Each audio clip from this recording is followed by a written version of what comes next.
नारद जी इतने बड़े ज्ञाता स्वयं हैं, भगवान के अवतार हैं, भगवान के स्वरूप हैं, और वो जिसका उपाय नहीं बता पाए हैं वो उपाय हमसे पूछ रहे हैं, तो महात्मा लोग भी संकोच में पड़ जाते हैं। एक महात्मा के पास गए, वो तो लिखने लगे। नारद जी ने सोचा लिख करके देंगे। नारद जी को पर्ची पकड़ाई, लिखा हुआ था आजकल हमारा मौन व्रत चल रहा है। जब तक पर्ची पढ़ी नारद जी ने सिर उठाया तो महात्मा गायब। अब तो महात्मा नाम सुनते कि नारद आ रहे हैं तो भाग जाते। क्या उपाय बतावे इन्हें? नारद जी ने कहा महाराज ढूंढते ढूंढते आप मिल गए हो, आप हमें प्राप्त हो गए हो। अब आप ही बताओ उस भक्ति के दुख को दूर करने के लिए मैं क्या करूं? सनकादिकों ने कहा बस इतनी छोटी बात, इतनी छोटी बात के लिए इतना परेशान हो रहे हो? अच्छा एक बात बताऊं, क्या भक्ति के दुख की निवृत्ति में नारद जी सामर्थ्यवान नहीं थे? क्या सामर्थ्यवान थे? ज्ञान और वैराग्य को वो पुष्ट कर सकते थे। ये बात मत समझना नारद जी को कम, नारद जी को कम समझने की भूल मत कर लेना।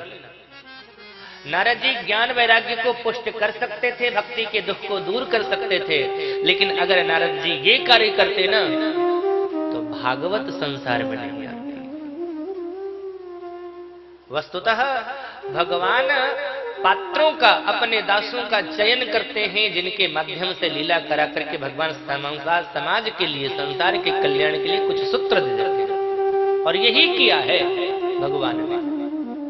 इस लीला के माध्यम से भागवत को संसार में प्रकाशित करने के लिए भगवान ने ये लीला करी। सनकादिकों ने कहा बस ये छोटी सी बात है। नारद जी ने कहा आपको ये छोटी बात लग रही है? मैं चारों तरफ से परेशान हो रहा हूं, आप कह रहे हो छोटी बात। नारद ज्ञान और वैराग्य को युवान करने के लिए उनसे भागवत करवाओ, भागवत की कथा उन्हें सुना दो। नारद जी ने कहा महाराज एक बात बताइए, ये भागवत निकली कहां से?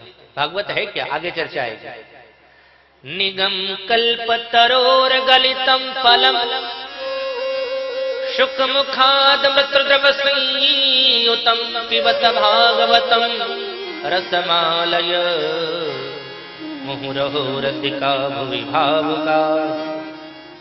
भागवत निगम कल्पतरोर गलितम फल, वेद रूपी वृक्ष का पका हुआ फल है ये, और अपने आप पका है ये।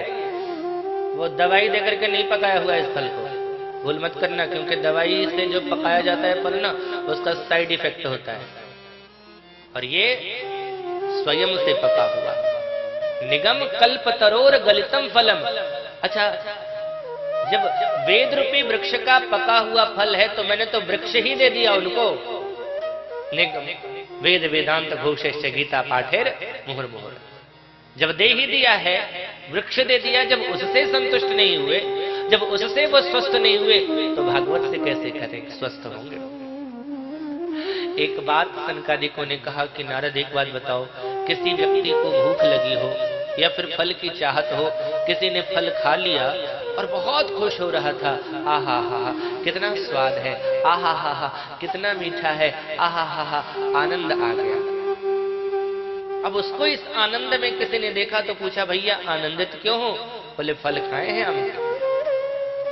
उसके भी मन में इच्छा जगी कि मुझे भी ये आनंद प्राप्त करना है, तो पहुंच गया बागीचे में आम के। फिर उसने सोचा कि जब फल में इतनी मिठास है तो पेड़ में कितनी मिठास होगी, पेड़ कितना मीठा होगा। तो चलो, उसने तो आम खा करके स्वाद लिया है, हम पेड़ खा करके स्वाद ले लेंगे। तो उसने पेड़ में ही अपना दांत लगा दिया। उसको आम का स्वाद प्राप्त होगा? ये बताओ। प्राप्त नहीं हो सकता। उसके उल्टे में और दांत टूट जाएंगे, उसके दांत टूटेंगे, आम का फल का स्वाद उसे नहीं मिलेगा। आम का फल का स्वाद अगर लेना है तब तो फलों को ही खाना पड़ेगा। नारद जी ने कहा महात्मन, आपके जैसा जब महात्मा मिलते हैं तभी सच्चा ज्ञान होता है। अब आप ही कथा सुना दें। क्यों? तुम भी तो भगवान के स्वरूप हो, तुम भी कथा सुना सकते हो। मेरे अंदर शायद उतना विश्वास नहीं है जितना आपके अंदर विश्वास है। आप ही कथा सुनाएं। निवेदन किया तो कहा कि मैं ज्यादा नीचे तो नहीं जाऊंगा, यहीं बुला लो उनको। महाराज इतने दुर्लभ भी मत बनो। और निवेदन किया तो गंगा द्वार समीपी तो आनंद नामक घाट पर हरिद्वार में इस कथा का शुभ आयोजन किया गया। और कथा के आयोजक थे संत श्री नारद जी महाराज। वो धन वाली कथा की आयोजक तो धन वाले नहीं थे। यहाँ तो ठाकुर जी ने बड़ी अच्छी व्यवस्था बना दी, मंच भी इतना बढ़िया बना दिया, डेकोरेशन भी बढ़िया हो गया, आपके बैठने के लिए भी अच्छी व्यवस्था है, लाइटिंग की भी अच्छी व्यवस्था है। लेकिन नारद जी ने जो कथा करी थी ना, वो बालू का मंच था, वट वृक्ष के नीचे थे, वहां दरी भी नहीं थी, सिर्फ बालू को बराबर कर दिया गया था। हाँ, एक काम आज के जैसा जरूर हुआ था, प्रचार प्रसार खूब हुआ था, एडवर्टाइज खूब हुआ था। और इसके प्रचारक थे सबसे ज्यादा भृगु जी महाराज। भृगु जी महाराज तो घर घर जा जा करके बता रहे थे कि कथा होने वाली है, कथा होने वाली है। और जैसे ही सुना लोगों ने कि कथा होने वाली है, कथा सनकादिक ऋषि करेंगे, नारद जी यजमान हैं इसके और सनकादिक कथा सुनाएंगे, फिर क्या था, शिष्यों के साथ संत और पुत्र परिवार के साथ सदगृहस्थ सबके सब कथा स्थल की ओर चल पड़े। सब बैठ गए, कथा प्रारंभ हुई। अभी तो कथा की महिमा ही गाई जा रही थी, अभी कथा का महात्म्य ही कहा जा रहा था कि ज्ञान वैराग्य के अंदर चेतना है। चूंकि संकल्प था उनके स्वस्थता के लिए, तो ज्ञान वैराग्य के अंदर चैतन्यता आ गई। तुरंत बैठ गए, खड़े हो गए, चलने लगे, दौड़ने लगे, नृत्य करने लगे। माँ देखो मैं स्वस्थ हो गया, माँ मेरे अंदर ताकत आ गई, माँ मैं चल सकता हूँ, माँ मैं दौड़ सकता हूँ, माँ मैं नृत्य कर सकता हूँ। आनंद में भर गए, भक्ति में यह प्रसन्न। हाँ पुत्रों, तुम्हारे ही कल्याण के लिए संत नारद ने कल ये कथा का आयोजन किया है। तो मैया हम क्या कर रहे हैं यहाँ, हम भी चलते हैं उसी कथा में जहाँ नारद जी महाराज बैठे हुए हैं। फिर भक्ति मैया ने दोनों पुत्रों का हाथ पकड़ा और कथा के मध्य से ही प्रकट हो गए। भक्ति सुतौ तौ तरुणो गृहीत्वा प्रेमैक रूपा सहसा विरासिद श्री कृष्ण गोविंद हरे मुरारे नाथेति नामानि मुहुर वदन्ति। श्री कृष्ण गोविंद हरे मुरारे हे नाथ नारायण वासुदेव। श्री कृष्ण गोविंद हरे मुरारे हे नाथ नारायण वासुदेव। हे नाथ नारायण वासुदेव, हे नाथ नारायण वासुदेव, हे नाथ नारायण वासुदेव, हे नाथ नारायण वासुदेव। कृष्ण गोविंद हरे मुरारे हे नाथ नारायण वासुदेव। कृष्ण गोविंद हरे मुरारे हे नाथ नारायण वासुदेव। कृष्ण गोविंद हरे मुरारे हे नाथ नारायण वासुदेव। श्री कृष्ण गोविंद हरे मुरारे हे नाथ नारायण वासुदेव। देहांत काले तुम सामने हो, वंशी बजाते चित को चुराते। देहांत काले तुम सामने हो, वंशी बजाते चित को चुराते। गीत गाते धननाथ त्यागी, गीत गाते धननाथ त्यागी। हे नाथ नारायण वासुदेव, हे नाथ नारायण वासुदेव। कृष्ण गोविंद हरे मुरारे हे नाथ नारायण वासुदेव। श्री कृष्ण गोविंद हरे मुरारे हे नाथ नारायण वासुदेव।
बुला रहे हैं, द्वारे खड़े गोप बुला रहे हैं, द्वारे खड़े गोप बुला रहे हैं। हे नाथ नारायण वासुदेव, हे नाथ नारायण वासुदेव। कृष्ण गोविंद हरे मुरारे, हे नाथ नारायण वासुदेव। श्री कृष्ण गोविंद हरे मुरारे, हे नाथ नारायण वासुदेव। राधे कृष्ण कृष्ण कृष्ण राधे राधे, राधे कृष्ण राधे कृष्ण, कृष्ण कृष्ण राधे राधे, राधे कृष्ण राधे कृष्ण, कृष्ण कृष्ण राधे राधे, राधे कृष्ण राधे कृष्ण, कृष्ण कृष्ण राधे राधे, राधे कृष्ण राधे कृष्ण, कृष्ण राधे राधे, राधे कृष्ण राधे कृष्ण, कृष्ण कृष्ण राधे राधे, राधे कृष्ण राधे कृष्ण, कृष्ण कृष्ण राधे राधे, राधे कृष्ण राधे कृष्ण, कृष्ण राधे राधे, राधे कृष्ण राधे कृष्ण, कृष्ण कृष्ण राधे राधे।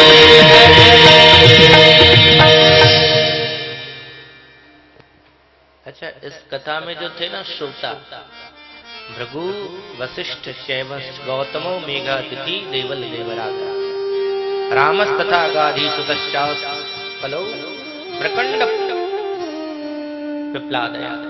इतने सारे बड़े बड़े महात्मा यहाँ पर आए हुए थे। और एक बहुत सुंदर बात सनकादिक ऋषि ने कही।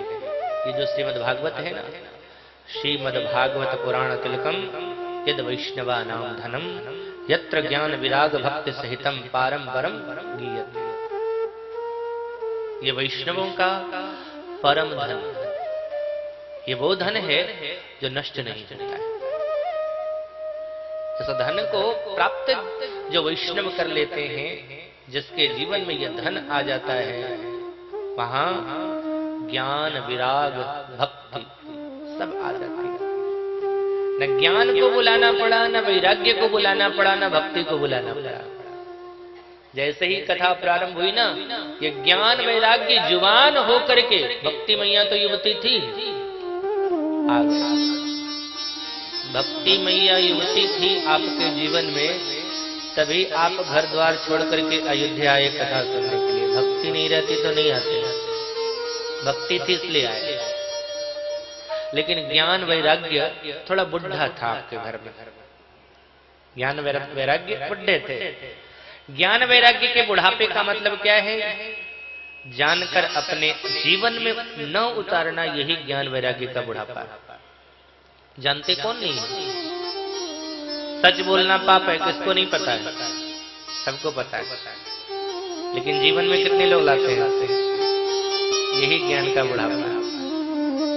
सब जानते हैं कि एक दिन छूट जाएगा पूरा संसार। सब जानते हैं कि इतना कमा रहे ना, बेटा चाबी ले लेगा, छूट जाएगा। लेकिन छोड़ना चाहते नहीं है, यही वैराग्य का बुढ़ापा। छूटेगा सब कुछ, सच्चाई है, लेकिन छोड़ नहीं रहे हैं। वृद्ध हो गए हैं, फिर भी चाबी कमर में लगा करके ही रखे। अभी कैसे देते?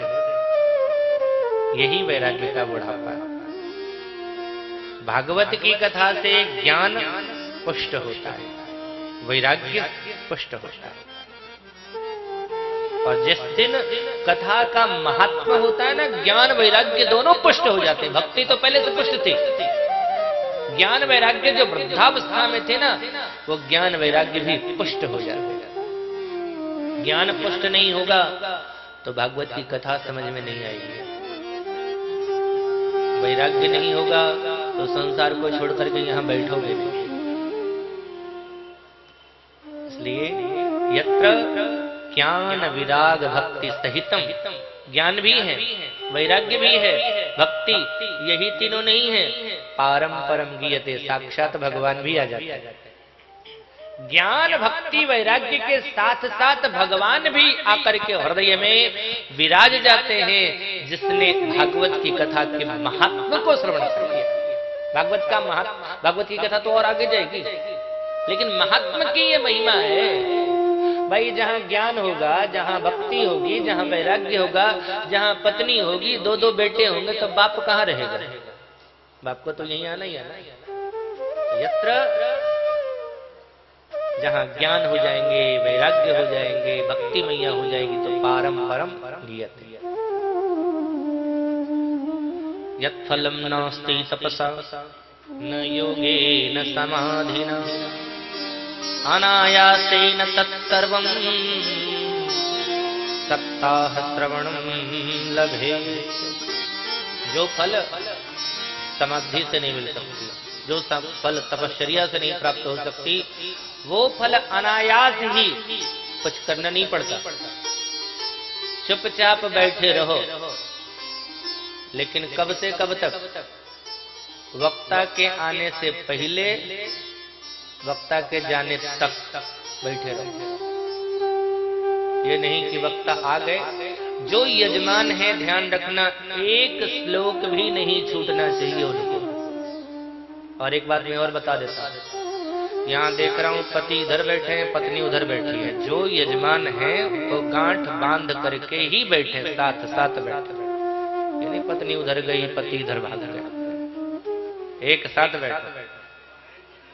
सबका अपना अपना जोड़ा जो है वो जोड़े के साथ बैठो। अगर जोड़े में पूजा कर रहे हो, जोड़े में जल यात्रा करी, तो कथा में कहा इधर बैठे हो। ये उनके लिए है जो यजमान नहीं है, वो पुरुष इधर बैठेंगे, महिलाएं इधर बैठेंगे। लेकिन जो यजमान है, जो ये 108 यजमान है ना, वो अपने जोड़े के साथ बैठो। हाँ, सोफा पे भी बैठ लो, पति को भी साथ में बिठा लो, कोई दिक्कत नहीं, साथ में बैठो। क्योंकि ये अनुष्ठान है, और अनुष्ठान में संग संग बैठना चाहिए। अगर आप पूजा, वेदियों की पूजा संग संग कर रहे हो, तो यहाँ कथा भी अभी देख रहे हैं, मुख्य यजमानी को बिठा दिया, गायब हो गया, जैसे लगता है बिजनेस यही चल रहा है, यजमानी का भागा हुआ। यजमानी को बिठा दिया और यजमान भाग गया। कथा साथ साथ बैठ करके सुनो। और मुझे पता है भागा नहीं है, वो नीचे जाकर के बैठा हुआ, सामने मुझे दिख रहा है वो, लेकिन साथ में बैठना चाहिए। चलो आज जो हो गया है वो हो गया, लेकिन अब संग संग बैठो। आचार्य जी, अगर मैं गलत कहूं तो बताओ आप लोग। संग संग बैठना चाहिए ना। वो तो पत्नी यहाँ, पति वहां, पत्नी यहाँ, पति वो, देखो जब बोले तब आ रहा।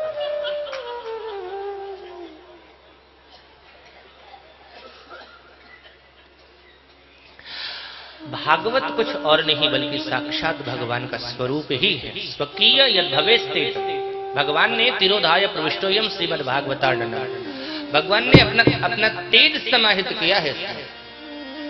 जब उद्धव जी महाराज को ज्ञान दिया भगवान ने, मेरे जाने के बाद धर्म किसका शरण ग्रहण करेगा, तो भागवत का शरण ग्रहण करेगा।